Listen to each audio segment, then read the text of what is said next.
Well, Coach Burmeister, your team back and forth most of the way, pulls away in the fourth quarter. What were you able to do there late to be able to get the breathing room? I thought we took care of the ball pretty well. Some of our role players came up with some big baskets, and then we kind of went into our delay there and got into the bonus. And we made 5 of the 6 free throws in the fourth quarter. And overall, we shot the free throws really well tonight. We were 16 to 20 from the line, and that's our best shooting percentage with that number of free throws was 80% tonight. That's our best. And they were 4 of 7, so 12-point differential on free throws tonight. That was the key. We changed up our defenses. First half, we were running more of a 1-2-2 matchup that we've never ran before, but we wanted to keep Jackson shots at the high post for rebounding and to take away the flashes and to match up better with that high post. We sent Nate out tonight, Nate Bentaglia, so we could keep our 2 big guys at the block. And it worked pretty good there for a while until they started hitting some threes on us, and then we had to adjust a little bit. But they only made 1 in the second half, and about 4 minutes left in the third quarter, we went back to our traditional 1-1-3 matchup, and our guys may have a little bit more confidence in that, and you know, that's what we went with. We like to press, kind of slow them down or speed them up, but depending on what press it is. But we think it kind of wears them out, and you know, their shooting isn't as good. But I thought the rebounding, we had 3 keys: rebounding, turnovers, and free throws. And I don't know if we led on all 3 tonight, but it was pretty close in rebounding. And turnovers, I think we might have had less than they did.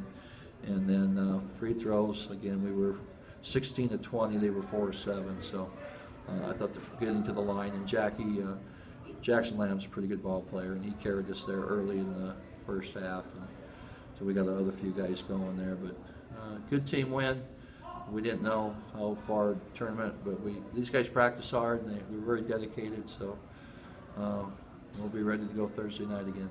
Looked like one point in the second quarter you were going to start to open it up. You went up 27 to 17, but then they kind of battled back. I mean, did you feel like you guys were going to make it a more lopsided game there late first half?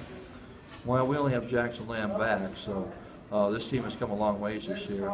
That's 17 wins for them now, but no, we knew we had a very good opponent tonight, and very bigger and physical than us. And their defensive average, I think, is 46 or 47. So they've got a very good defense. They put a lot of pressure on the guards, and their post players changed a lot of our shots early in the game, I thought. And we got a few pump fakes in there, and some big shots.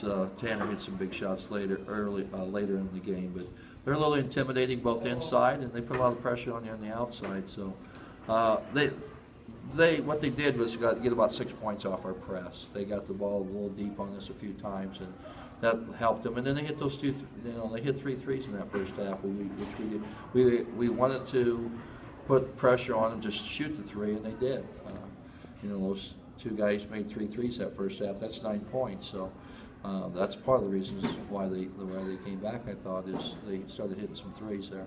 You mentioned Tanner Armstrong. He only averages 6 a game. He had 6 in a real tight window there in the third. It's not that often. He probably really leads your offense, and he was there for a while in the second half. He's a very strong kid, and we thought maybe he was fading away a little bit or falling away and not using his pump fake and not getting his legs underneath him and just powering it up, and which he's capable of doing. He works hard every day in practice. He's working on post moves. So he's a kid that's come a long ways for us this year. We're really happy with his progress. He didn't see a lot of minutes last year. Nate Andrews the same way, and David Schweitzer at point guard. I mean, all these guys hardly played any minutes last year, so we're really excited about this team, how hard they play, and thought they took care of the ball pretty well there late. Ran a 3-man weave and dumped it into Tanner that one time. That's the first time we ran that play all year, besides practice. So we did something new tonight, and Tanner got 2 points on it underneath. So Carolina, we're a little hesitant in running that a little bit about midway through the year. And now they got more confidence in it, a little bit more confidence in it. And I thought going from 4 to 7 fouls was really big, and it happened in a hurry. Some of it was in a scramble situation on loose balls, and we got the call on some of those loose ball fouls. But it's a good win. They play in the Western Iowa, and their record's really deceptive because you've got 2 of the better teams in Class 2A, and IKM Manning and Trainer in there.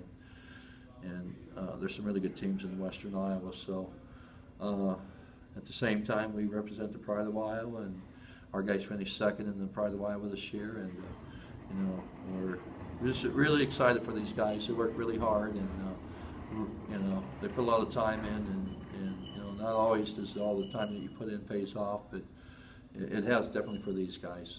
The season could have ended earlier than what it did now, and I'd still be happy with them. So, but we're going to get back to work tonight. We'll start taking a good look at our next opponent here in Paige Jordan. This is kind of the team they've been waiting to get to state, I think. They seem like they've got a little bit that I've seen of them. They seem like they've got a good nucleus of both inside and outside, and they'll be a formidable opponent on Thursday. All right. Thanks, Coach. Appreciate your time.